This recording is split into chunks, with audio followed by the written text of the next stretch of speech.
Welcome on back to Workshop Wednesday. I'm Chelsea Bussemeyer and I'm super excited to have you in my workshop today because I get to work on a men's dress shirt. This is a fabric. I'm super excited to work on this because I haven't sewn a men's dress shirt in literally probably 5 years.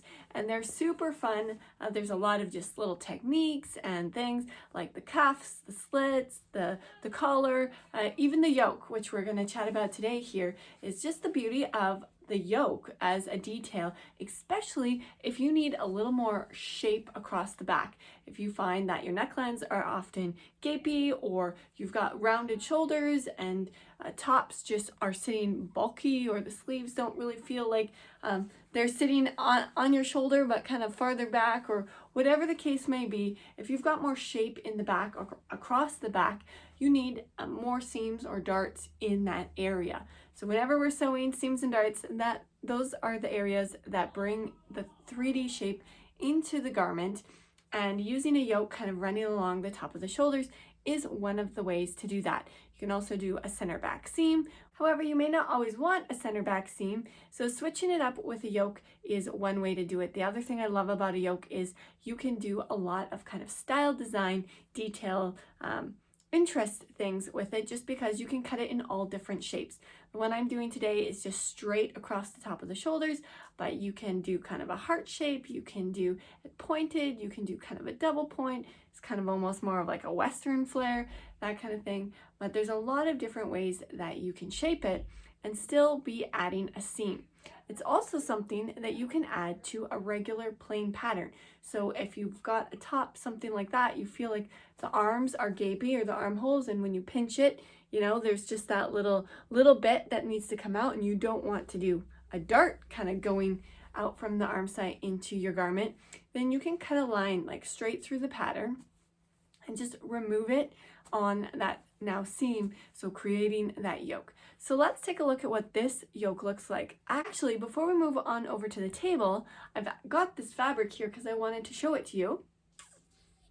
I think up at the camera you see more blue. Away it looks actually quite a bit, or you see kind of the white more in it. And I wanted to bring up the fabric once again just because of the pattern, the style. When I was shopping for this fabric, I was looking at a table that had kind of a collection, so a very similar one to this. However, the little white pieces were a little larger, and when I was looking at the table, my eye was drawn to that one with a larger print because this one just looked so busy on the bolt.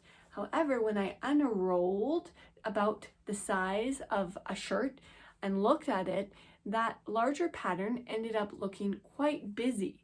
And when I unrolled the amount that I need for a shirt of this one, it kind of blended together. The individual little flowers that are on it, or yeah, it's kind of like a leafy flower thing that are on it, they kind of fade together. And when you look at the whole fabric, it's more like a texture to it. So it kind of unifies again when it's the right size. If you've seen my Workshop Wednesday episode where I covered kind of my top tips for picking a fabric that you're going to be happy with your project, picking the right fabric for your project, that's one of the tips, and it is just so crucial, and it's one that I use all the time, is when you're picking a fabric, look at the fabric in about the size of the garment you're going to create, especially if there's a design or print happening. So, side note thrown in there, let's head on over to the table.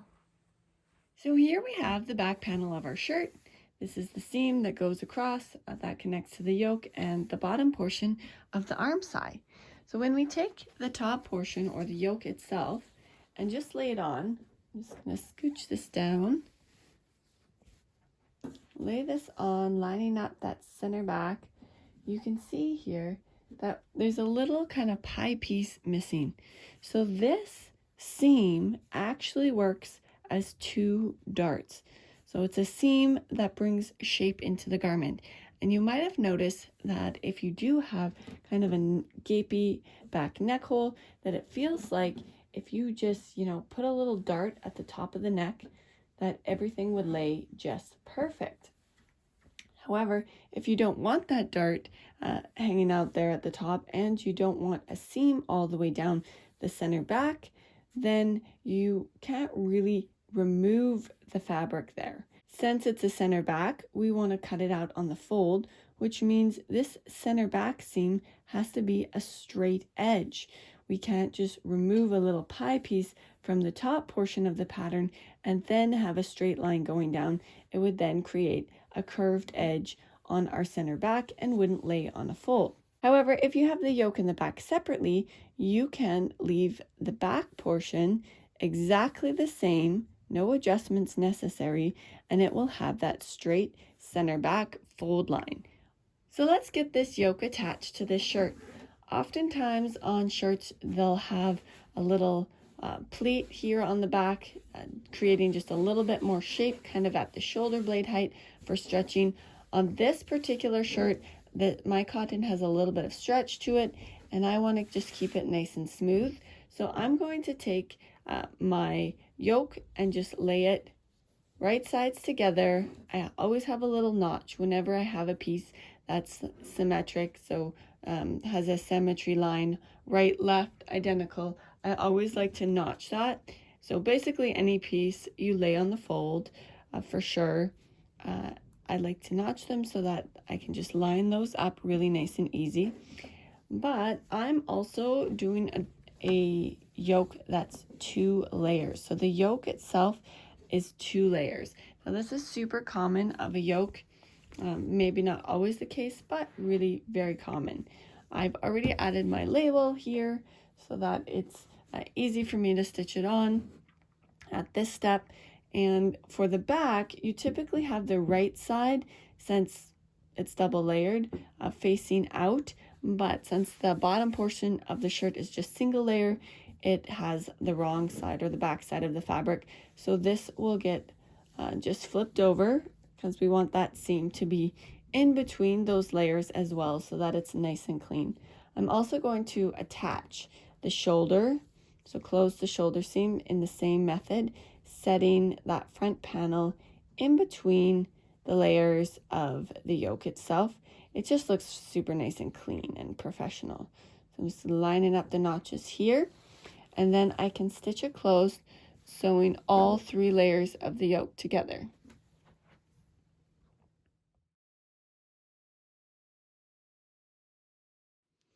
Here we go. Now I have the inner part of the yoke, the outer part, and then the shirt set in between both those 2 layers. And even as I flip it up, you can kind of see that it's rounding over and creating some shape to go across the back and the shoulder blades. So I'm going to press this out nice and smooth, so I have a nice sharp corner at that transition. And then I'm going to set that front panel just in between, right at the shoulder seam, in between the layers as well, so that when you look inside the shirt, it's just a nice clean seam, just like it is here right across the back. So let's take a look at this. You can see here the seam right across the back where the yoke is attached to the shirt. Up here you can see I've closed the shoulder seam, so it's now set in between those 2 layers of the yoke, and I can set the sleeve in here now.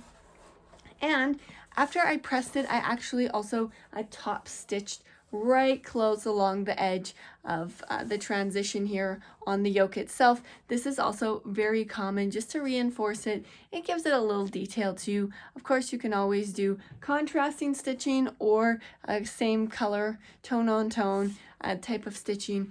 You don't have to do the top stitching, but I did here, and I do like it oftentimes on dress shirts. Well, that wraps up this episode of Workshop Wednesday. If you would like to know more about how you can take a pattern that has a solid piece for the back and turn it into a style with a yoke, and you need a little bit more help or support on that, then leave me a comment, send me an email, hop over in my Facebook group and write me a message there.